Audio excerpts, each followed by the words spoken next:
नमः शिवाय। भारत माता शिव शक्ति अवतार। आज है 3 अप्रैल 2025। रिवाइज डेट है 20/9/1967। मेरे योगी बच्चे, खाना खाते समय भी एक दो को सावधान कर उन्नति को पाओ। अपने को आत्मा समझ बाप को याद करो। माया भी कम नहीं है, सेकंड में भुला देती है। घड़ी घड़ी याद करने से फिर टेव भी पड़ जाएगी। ओम नमः शिवाय। जैसे भक्ति में भी शुरुआत में शिव की ही पूजा करते हो, अब ज्ञान भी सिर्फ मैं ही देता हूँ। बाकी सब है भक्ति। अवे बिचारी ज्ञान एक ही शिव बाबा से तुमको मिलता है। यह ज्ञान सागर से रत्न निकलते हैं, उस सागर की बात नहीं। यह ज्ञान सागर तुम बच्चों को ज्ञान रत्न देते हैं, जिससे तुम देवता बनते हो। शास्त्रों में क्या क्या लिख दिया है। सागर से देवता निकला, फिर रत्न दिए। यह है ज्ञान सागर। तुम बच्चों को रत्न देते हैं तो तुम ज्ञान रत्न चुगते हो। आगे पत्थर चुगते थे तो पत्थर बुद्धि बन पड़े। अभी रत्न चुगने से तुम पारस बुद्धि बन जाते हो, पारसनाथ बनते हो। यह पारसनाथ लक्ष्मी नारायण विश्व के मालिक थे। भक्ति मार्ग में तो अनेक नाम, अनेक चित्र बना रखे हैं। वास्तव में लक्ष्मी नारायण व पारसनाथ एक ही है। नेपाल में पशुपतिनाथ का मेला लगता है, वह भी पारसनाथ ही है।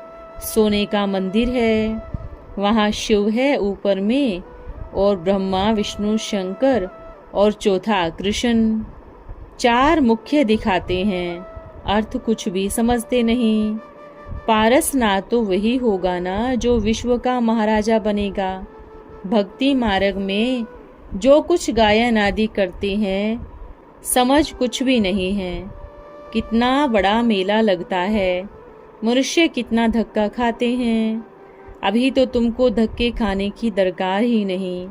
भक्ति मार्ग के धक्के खाते उतरते ही आए हो। अभी तो तुम चढ़ती कला में जाते हो। सर्व का भला होता है जो भक्ति मार्ग में मेहनत करते हैं। बाबा झट सबको पार लगा देते हैं। कितनी ऊंच पढ़ाई है, तो इसमें इतना ध्यान भी देना चाहिए ना। रात दिन कैसे बाबा को याद करे। अपने को आत्मा समझ बाप को याद करना है। बाबा कहने से ही बुद्धि एकदम ऊपर चली जाती है, फिर बाबा से यह वर्षा मिलता है। इस प्रकार युक्ति से किसको समझाने का भी उमंग नहीं आता। उछलते नहीं हैं, वो खुशी नहीं रहती। बच्चों को आंतरिक खुशी होनी चाहिए। अतीन्द्रिय सुख वर्णन करने आता नहीं है, नहीं तो जाकर सर्विस करे। खुद ही नहीं समझते तो औरों को कैसे समझाएंगे। है बहुत सहज। किसको भी बोलो तुम सतो प्रधान थे, फिर सीढ़ी उतरते उतरते तुम तमो प्रधान बने हो। अब फिर बाप आकर ज्ञान सिखलाते हैं, जिससे देवता बन जाएंगे। पहले तो अपने को आत्मा समझना है, तो बैटरी सतो प्रधान बन जाएगी। बाप भी समझाते हैं तो यह दादा भी समझाते हैं। सबसे पहले तो मैं भी समझा सकता हूँ, तब तो इतना ऊंच पद पाता हूँ। अगर नहीं सर्विस कर सकते तो बोल देना चाहिए, हम समझा नहीं सकते। ऐसे नहीं कि बीमार कोई समझा नहीं सकते। 2 अक्षर सिंपल ते सिंपल है। चित्रों पर समझाना तो और ही सहज है। यह झाड़ है जो ऊपर में लास्ट में खड़ा है, वह ही अब तपस्या कर रहे हैं, तो जरूर पहले नंबर ही आएंगे। बाबा बार बार समझाते हैं, फिर भी पत्थर बुद्धि समझते नहीं। न किसकी सेवा भी उमंग में रह कर सकते हैं। सिर्फ यह याद दिलाओ, खाना खाते समय भी एक दो को सावधान कर उन्नति को पाओ। अपने को आत्मा समझ बाप को याद करो। माया भी कम नहीं है, सेकंड में भुला देती है। फिर कोई को समझा भी न सके। घड़ी घड़ी वो याद करने से फिर टेव भी पड़ जाएगी। बहुत है जो याद कर नहीं सकते, बाबा के आगे कह देते हैं कि हम याद करते हैं। बाबा कहेंगे पाई भी याद नहीं करते हो, अगर याद करते तो सैकड़ों को शिक्षा देते। मुख्य बात तो यही समझानी है। शिव बाबा कहते हैं मुझे याद करो तो तुम सतो प्रधान बन जाएंगे। बाबा फील करते हैं, बुद्धि में बैठता नहीं है। याद करते ही किसको तीर लग जाए तो झट समझ जाए, बरोबर बाप तो पतित पावन है। वह ही कहते हैं मुझे याद करो।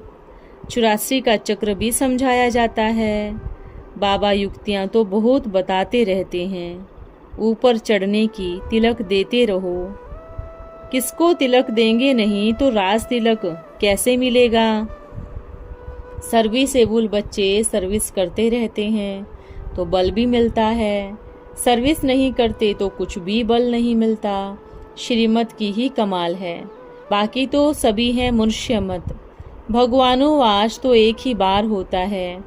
कल्प कल्प बाप आते हैं। जब बैटरियां पूरी भर जाती है तो सब आत्माएं उड़ने लग जाती है। पवित्र बनने बिगर तो कोई जा न सके। यह नॉलेज भी तुमको मिलता है। बाकी दुनिया में तो कांटे ही कांटे हैं। जिन स्टूडेंट लिए समझते हैं नया ब्लड है, भारत की संभाल करेंगे, वह ही पत्थर मारते हैं। कितना हंगामा करते रहते हैं।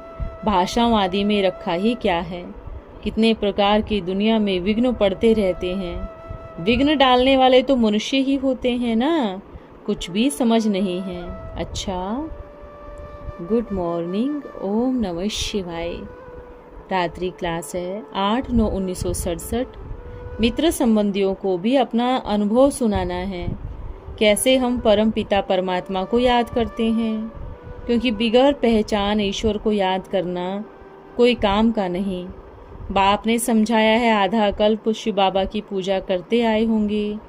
जिन्हों के ऐसे संस्कार होंगे वह दूसरे जन्म में भी शिव की पूजा करते आते हैं, परंतु यथार्थ उनको कोई नहीं जानते। जैसे लौकिक बाप की याद आने से कितना लंबा है, कितना चौड़ा है, उनकी याद आता है ना, कितना बड़ा है व छोटा है।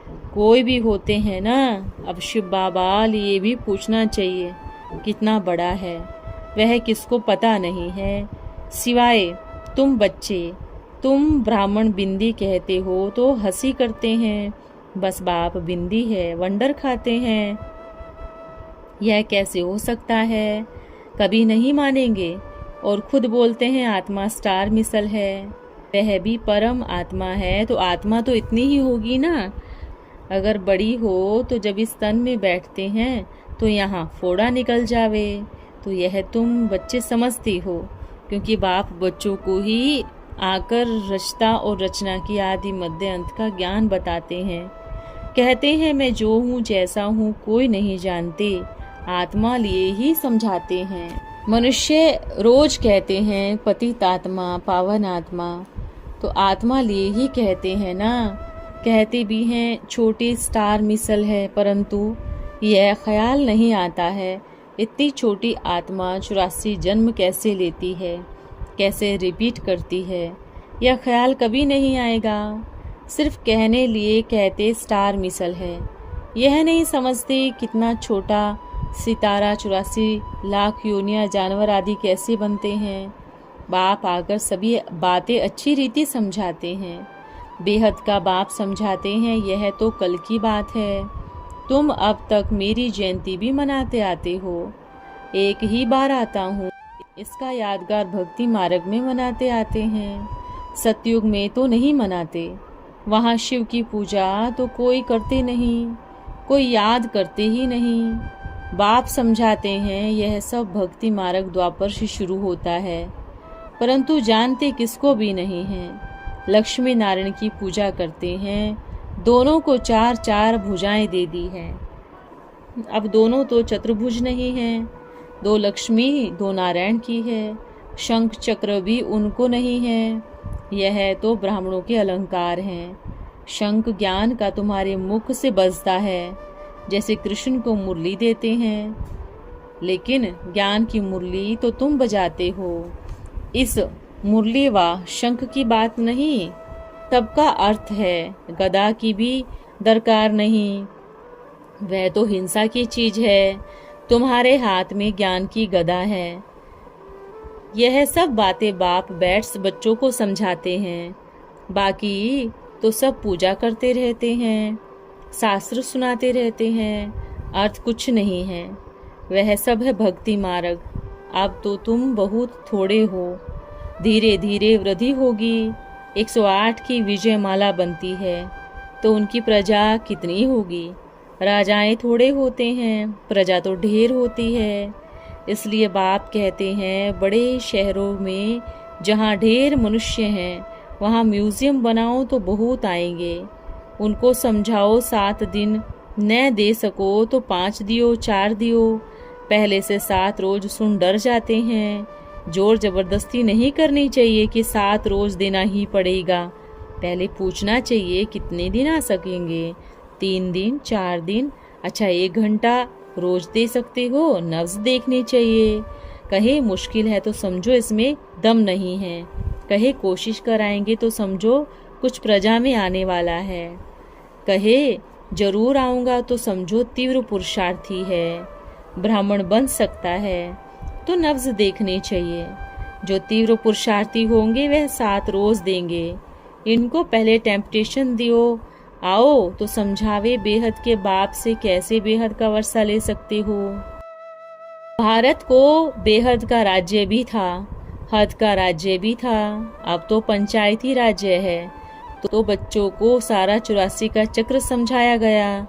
यह कोई सुदर्शन चक्र तो नहीं है जो हाथ में फिराते हो, यह तो अंदर में बुद्धि में है। अब वापिस घर जाएंगे, फिर यहाँ आकर 84 जन्म लेंगे। इतना भी सुबह को याद करो। अब वापिस जाना है तो भी बहुत कमाई है। कोई आसुरी धंधा नहीं करना है। कोई तो धंधे धूरी में इतना बिजी रहते हैं जो 15 मिनट भी याद नहीं कर सकते। कहते हैं धंधे से थक कर सो जाता हूँ, सुबह को उठ धंधे पर चला जाता हूँ, याद नहीं कर सकता। अब याद नहीं करेंगे तो विकर्म विनाश कैसे होंगे। पद भ्रष्ट हो प्रजा में आ जाएंगे ना। पुरुषार्थ तो करना है। ऐसे मोस्ट बिलीवर्ड बाप बेहद स्वर्ग की बादशाही लेने का 24 घंटे तो कोई काम नहीं करता। किस भी हालत में याद जरूर करना है। जो पावन बन पावन दुनिया में जा सके। गरीब तो बहुत साहूकार बनने हैं, न साहूकार पुरुष आते हैं न साहूकार स्त्रियां आती है। स्त्रियां भी गरीब ही उठाती हैं। माताओं के पास कुछ नहीं तो और कमाई जास्ती कर सकती हैं। जिनके पास पैसा है वह कम कमाई कर सकते हैं। बाबा को 8 आने रुपए का भी मनी ऑर्डर भेज देते हैं। हमारी तो 1 ईंट लगा देना। मैं लिखता हूँ यह तो तेरे सोने की ईंट लग गई, चांदी की भी नहीं। अगर इतना याद करते हैं, प्यार है तो सोने के महल बन सकते हैं। इसलिए गरीब निवास नाम पड़ा है। गरीबों का बहुत ऊंच पद बनता है और है बहुत सहज। पाई पैसे का भी खर्चा नहीं। वह तो मेले पर मेले होने जाते हैं, यहाँ तो आकर गुलगुल बनते हैं। वह तो रोज मंदिर में धक्के खाते हैं। तुम तो 6 महीने 12 मास यहाँ आते हो। अच्छे अच्छे बच्चों को तो बहुत कशिश होनी चाहिए। यह तो महीने महीने जरूर चक्र लगाएंगे जिनकी कशिश होगी। जो आते हैं ट्रेन में तो बैज लगी रहनी चाहिए। जहाँ भी जाओ इस बैज से बहुत सर्विस कर सकते हो। परंतु बच्चों में याद की कशिश नहीं है, इसलिए देहाभिमान आ जाता है। बैज लगाने लज्जा आती है। मिलिट्री को तो सदैव बैज लगा रहता है। तुम भी रूहानी मिलिट्री हो। एक तरफ त्रिमूर्ति बाप, दूसरे तरफ वर्षा। बहुत समझाने में सहज है। तुम भारतवासी देवी देवता थे, स्वर्गवासी थे, अब चक्र लगाकर नरकवासी बने हो। अब बाप को याद करो तो पाप कट जाएंगे, फिर स्वर्ग का वर्षा मिल जाएगा। यह बताने में मेहनत क्या है। यहाँ तुम बैठते हो तो अंदर में बहुत खुशी होनी चाहिए। अथाह सुख मिल रहा है। बाबा हमारे सन्मुख बैठे हैं, भोजन खाते हैं, शरीर में बैठ देखते हो। बाबा हमको पढ़ाते हैं, यह भी तुम जानते हो। मन मना भव अक्षर अभी ही सुनते हो, फिर कब नहीं सुनते। जितना साफ होंगे उतनी ही चकमक तरफ खींचेंगे। आत्माएं चकमक पिछाड़ी भागती है ना, बाकी शरीर तो खत्म हो जाएंगे। अच्छा, यह अक्षर भी बाप ही कह सकते हैं। यह अक्षर कोई मनुष्य तो कह नहीं सकते। रूहानी बाप जिस्मानी दादा द्वारा बच्चों को याद प्यार देते हैं, अर्थ सहित समझाते हैं। तुम सृष्टि और ब्रह्मांड दोनों के मालिक बनते हो, मैं नहीं बनता हूँ। ऐसे मालिक बनने वालों को गुड नाइट और नमस्ते। ओम नमः शिवाय। आज का वरदान है सफलता मूर्त भव। सफलता मूर्त अर्थात बाप समान। सफलता मूर्त बनने के लिए बाप की सिर्फ 2 विशेषताएं याद रखो, शुभ भावना, दूसरी शुभ कामना। यह 2 बातें हर संकल्प, बोल और कर्म में लाओ तो सफलता मूर्त बन जाएंगे। ब्राह्मणों का यही धर्म और कर्म है। जो धर्म होगा वही कर्म भी होगा। बाप की हर बच्चे प्रति यही शुभ भावना और शुभ कामना है कि वह बाप से भी ऊंच बने, क्योंकि आप बच्चों को अब विश्व का मालिक बनना है। ओम नमः शिवाय।